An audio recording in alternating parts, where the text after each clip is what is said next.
Assalamualaikum. Today I'll be discussing about the colloid cyst. The colloid cyst is also called neuroepithelial cyst. It is a benign tumor, slow growing, which comprises about less than 1% of all the intracranial tumors. As with every cyst, the colloid cyst is also lined by epithelium and it is filled with some fluid which is either a mucus fluid or a dense hyaloid substance. The classic location of the neuroepithelial cyst or the colloid cyst is the third ventricle. Now, where in the third ventricle? In the anterior part of the third ventricle. From here, it is very easy for the colloid cyst to block the foramen of Monro and causing hydrocephalus. Obviously, what type of hydrocephalus? Obstructive hydrocephalus. So let's have a look. So this is a typical picture of a colloid cyst where it occurs. I already mentioned that this occurs at the anterior half of the third ventricle. This is your third ventricle and this is the anterior half of your third ventricle, very close to foramen of Monro, so that it's very easy for the colloid cyst to block the foramen of Monro and block the CSF. So let's move on. Now let's think about in what age group the colloid cyst occurs. The median age of diagnosis is around 20 to 50 years. Now actually I also saw a patient last week in my ward. He was of 38 years age and he presented with a very typical history, physical exam and radiological findings of colloid cyst. So I'll be mentioning this as well so that it gets easier for us to understand the pathophysiology and the treatment of colloid cyst. So mostly the colloid cyst patients present with signs and symptoms of acute intracranial hypertension. That is the raised ICP sign and symptoms, and we all know that raised ICP will be headache, vomiting, photophobia, papilledema, whatsoever. And this is already, as I mentioned, it's because of the blockade of the foramen of Monro and CSF pressure increases. Now, other cause can be chronic hydrocephalus due to chronic obstruction. The cyst can chronically block the third ventricle and that can cause hydrocephalus, chronic hydrocephalus and symptoms. But most of the cases when the cyst is less than 1 centimeter, the patient is asymptomatic. So it depends upon, mostly if it's more than 1 centimeter, the patients have signs and symptoms, and if it's less than 1 centimeter, the patients are usually asymptomatic. Now, we should understand the pathophysiology, the pathogenesis of the colloid cyst. Mostly it is said that the pathogenesis of colloid cyst is idiopathic. There is no any definitive cause of origin of the colloid cyst. Some theories regarding origin includes the paraphysis. Paraphysis is basically the evagination of the rudimentary roof in the third ventricle. That could be a cause. The other is the diencephalic ependyma. Diencephalic ependyma. And the third is the ventricular neuroepithelium. Neuroepithelium. So these are the three possible theories for the pathogenesis of the colloid cyst. Now, coming on to the clinical features, there can be various signs and symptoms. So the most common symptom is the headache. Headache is the most common symptom, and the most common sign, this was the symptom and this is the sign. The most common sign is papilledema. This reflects that it is mostly the raised ICP features that the patient presents with.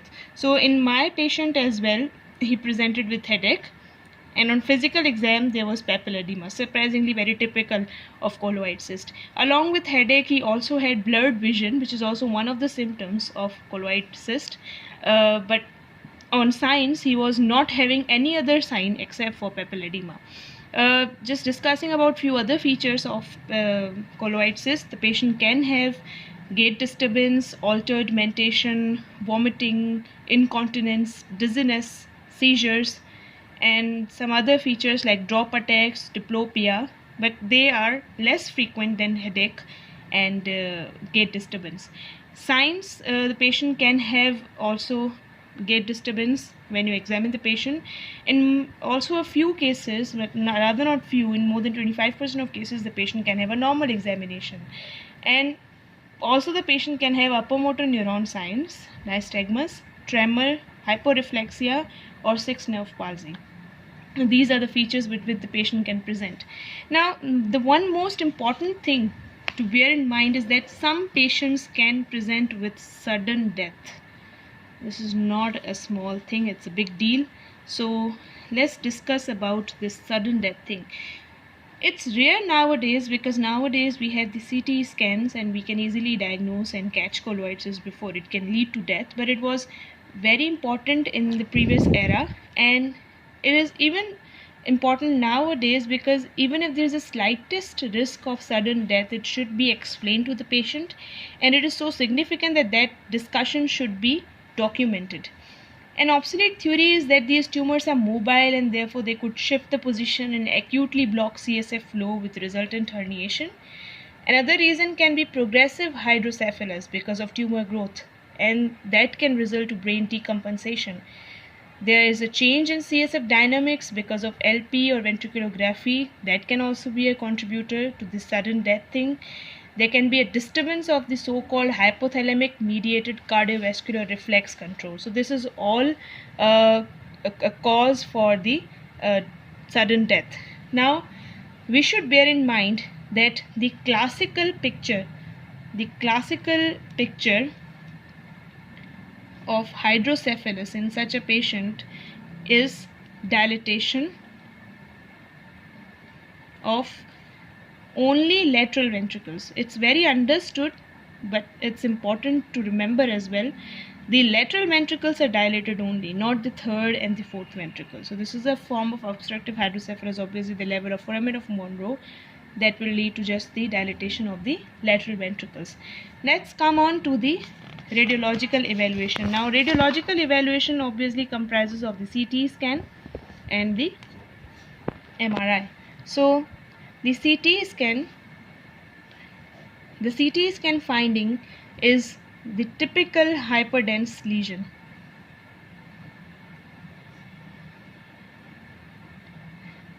The patient can have an isodense or a hypodense lesion, but it's the typical hyperdense lesion that occurs on the CT scan. And the most important thing is that density is directly proportional to viscosity of the contents. That is, if you see a CT scan and you find a very dense colloid cyst, you can easily say pre-operatively that once you go into the operating theater, once you open that cyst, the patient will have a lot of viscous fluid coming out of the cyst. So this is very important. Now let's have a look at the CT scan. So this is the typical CT scan finding. It shows a hyperdense lesion at the anterior third ventricle, which is exactly at the level of foramen of Monro. These are the axial images, and this is the coronal. So this is how typically a hyperdense, and this is the image of the patient which I saw. So this is a typical CT scan finding of a colloid cyst. Now let's move ahead. The MRI basically is a very definitive test in a sense that it just not tells about the extent of the cyst but also the relation of the cyst to nearby structures. The findings can be variable, but there are in a very typical case you find on T1 a hyperintense lesion, and on T2 a hypointense lesion. So this is a typical picture that a lesion appears hyperintense on T1 and hypointense on T2. Now let's have a look on the MRI. So this is a typical image. These are the T1 weighted images of the same patient which I have been discussing about. So this is a typical T1 coronal section in which shows a hyperintense lesion at the level of the anterior third ventricle. This is the sagittal image, and again these are the axial images which shows a hyperintense lesion in the anterior third ventricle blocking the foramen of Monro. And again, this is a typical T2 weighted image lesion which shows a hypointense lesion at the level of foramen of Monro. Let's move on. This was all about evaluation. Now, a few DDs to bear in mind. Actually, I made a very small mnemonic about this. History of TB. So, H stands for hematomas. X stands for xanthogranulomas.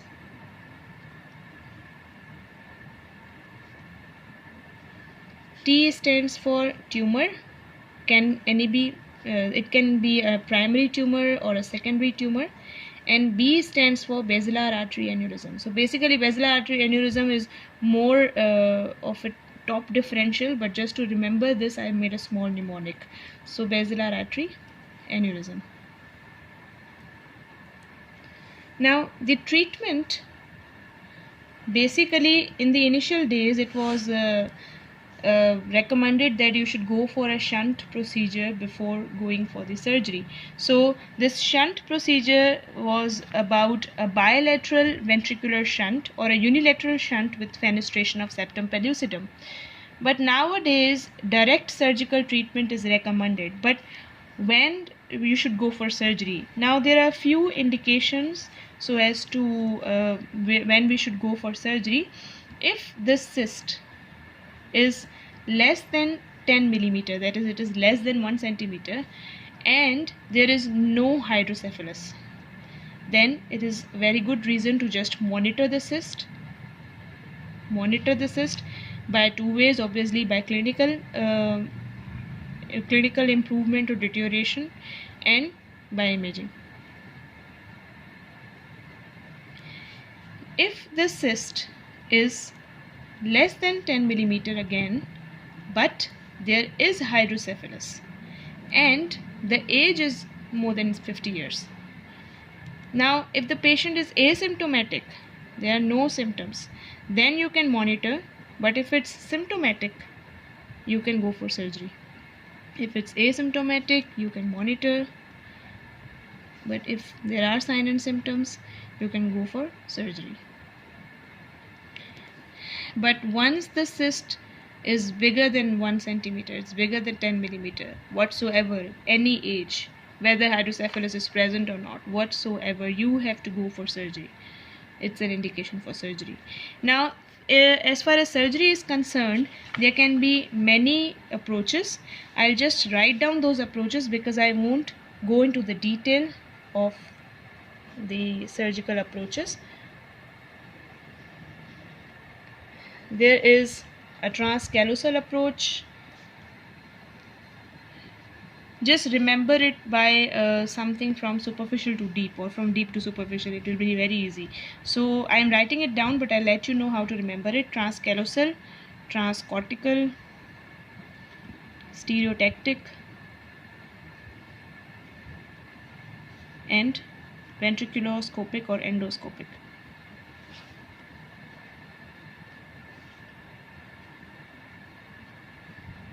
So just remember first of all, cortex is there. So just transcortical is first. After cortex, what we encounter? The corpus callosum. So transcallosal. Then what we encounter? The ventricles. So ventricular, endoscopic, and then stereotactic. Just remember it among them. So transcortical, transcallosal, endoscopic or ventriculoscopic, and stereotactic. So these are the 4 approaches. What we did in our patient was a ventriculoscopic or endoscopic approach, and I'll show you a very small video of that procedure. Let's have a look. So this is a video which shows this thick mucoid or hyaloid substance which is coming out of the fenestration of the colloid cyst.